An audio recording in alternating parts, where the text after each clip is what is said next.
Welcome to the Deep Dive. We're here to cut through that earnings season noise and give you the essential insights.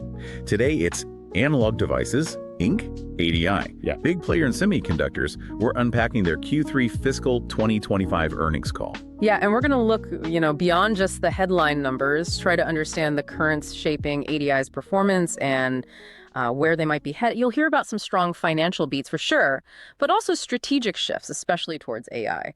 And we'll get into the market reaction to what management called tariff-linked pull-ins, basically customers buying ahead of potential tariffs. Okay, let's get straight to those Q3 numbers then. So on the surface, ADI delivered a pretty strong beat.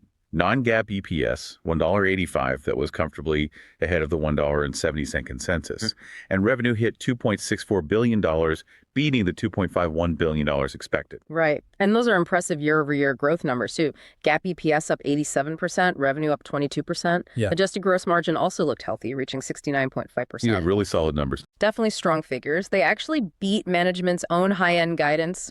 But, the immediate market reaction, it was cautious. Investors seemed to scrutinize some details, especially around the automotive segment. We actually saw the share price dip a bit after the call. Interesting. So a disconnect between the strong numbers and the market mood. Exactly. It highlights that gap between the raw data and how the market interprets the underlying story, even with management sounding pretty upbeat overall. Okay, let's unpack this more. Get into the specifics of Q3 and the outlook. So beyond those headline beats, Jack gross margin was 61.0%. That's up 630 basis points year over year. Huge jump. Adjusted operating margin expanded to 41.2%, up 220 basis points. And they're returning cash, too. $0.7 billion to shareholders in Q2 through dividends and buybacks. That's significant. Definitely. And looking ahead to Q4, what's the guidance? For Q4 FY25, they guided revenue to about $2.75 billion, plus or minus $100 million. Adjusted EPS projected at $1.92, give or take $0.10. And adjusted operating margin expected around 41.5%, so continued strength expected. Management seemed pretty confident. Mentioned revenue and EPS above the high end of guidance for Q3, and noted bookings accelerating everywhere. Yeah, what's really fascinating is how the CEO framed it. He talked about their innovation-driven, resilient, highly diversified business model. So it's helping them navigate all the, geopolitical and macro uncertainty. And that resilience, host, you really see it in their industrial segment. That seems to be the bedrock right now. You're absolutely right. Let's really dig into that industrial segment. It sounds like the powerhouse this quarter. What makes this recovery so robust? Yeah. And what's the long-term play here for ADI? Right, that's the key. And management stress, it's not just a cyclical bounce back, it's broad. Covers instrumentation, automation, healthcare, aerospace and defense, energy management, all geographies. Industrial revenue, that's 45% of Q3 total, was up 12% sequentially, 23% year over year. Strong numbers. And management said something about end demand still being below consumption, right, with lean inventories. Exactly. They think end demand is still double digits below actual consumption levels. And channel inventories are very lean, which, suggests there's real sustainable demand and quite a bit of room to keep growing. So not just a flash in the pan, a real recovery.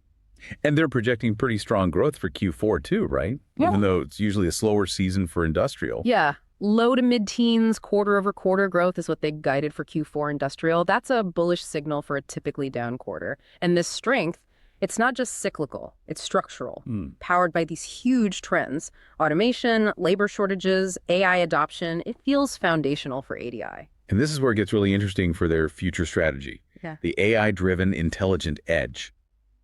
The CEO projected their industrial automation business could double by 2030. I mean, that's a huge target. How do they get there? Well, a big piece is advanced robotics, especially humanoid robots. ADI expects their content, the value of their chips and sensors per humanoid robot, to be several thousands of dollars. That's like a tenfold increase compared to current mobile robots, AMRs. 10 times the content per robot. Yeah. It fundamentally shifts the revenue potential per unit. Think about it. One humanoid robot could be worth as much to ADI as 10 of the current ones. It's driven by the sheer complexity, the explosion in sensors, actuators, precision needed.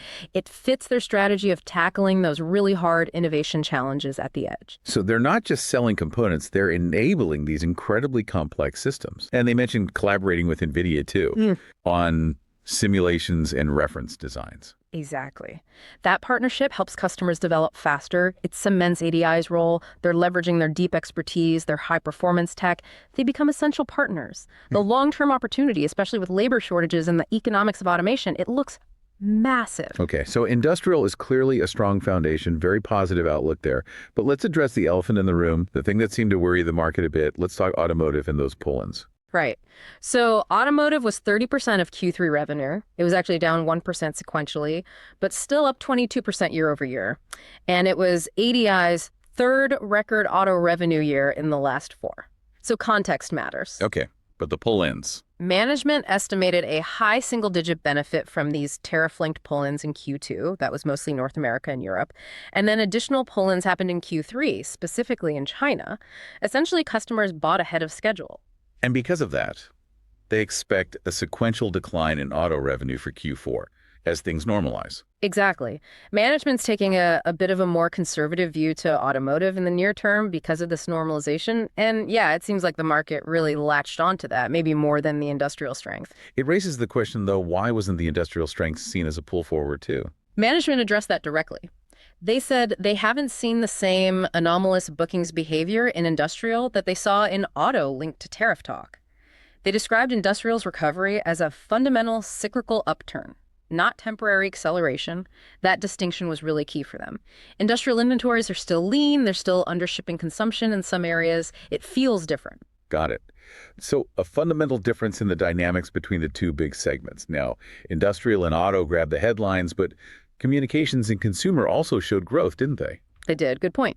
Communications was up 18% sequentially, 40% year over year. A lot of that driven by wireline and data centers, fueled by, you guessed it, increasing AI demand. That's about 2/3 of that segment now. AI popping up everywhere. It really is. And consumer grew too, 16% sequentially, 21% year over year. That's the fourth straight quarter of double-digit year-over-year growth there. Handsets, gaming, hearables, wearables adds to the diversification picture. Okay, let's shift to operations then. Growth is great, but efficiency matters too. Margins. Right. Q3 adjusted gross margin was 69.2%.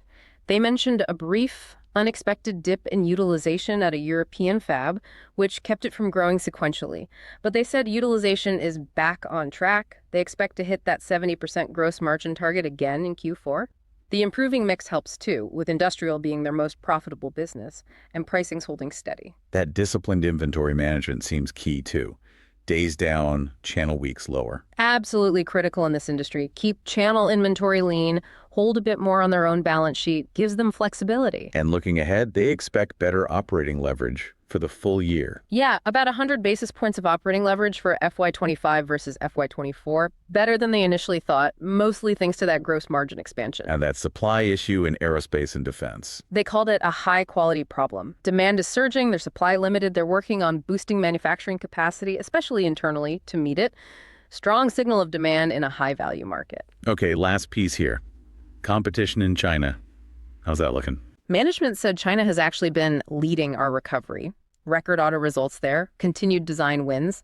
But interestingly, while auto in China is strong, other industrial markets there are still way off their peaks, like 35% to 50% off. So that suggests there's still significant rebound potential there in the medium to long term for industrial. And they feel they compete well there, despite local competition. Yeah, they talked about their innovation premium, where performance matters. They can command higher average selling prices, ASPs, their diverse portfolio, decades of experience. It lets them play in those high-performance applications where just basic chips won't cut it. Okay, so summing this all up for you, our listener, what's the takeaway? ADI delivered a fundamentally strong quarter, robust beats, positive Q4 outlook, but the market got a bit hung up on those auto pull-ins, creating some near-term noise. Right. And management's message was clear. That auto situation is transient. It's distinct from the broad, accelerating recovery in industrial, which is also their most profitable segment.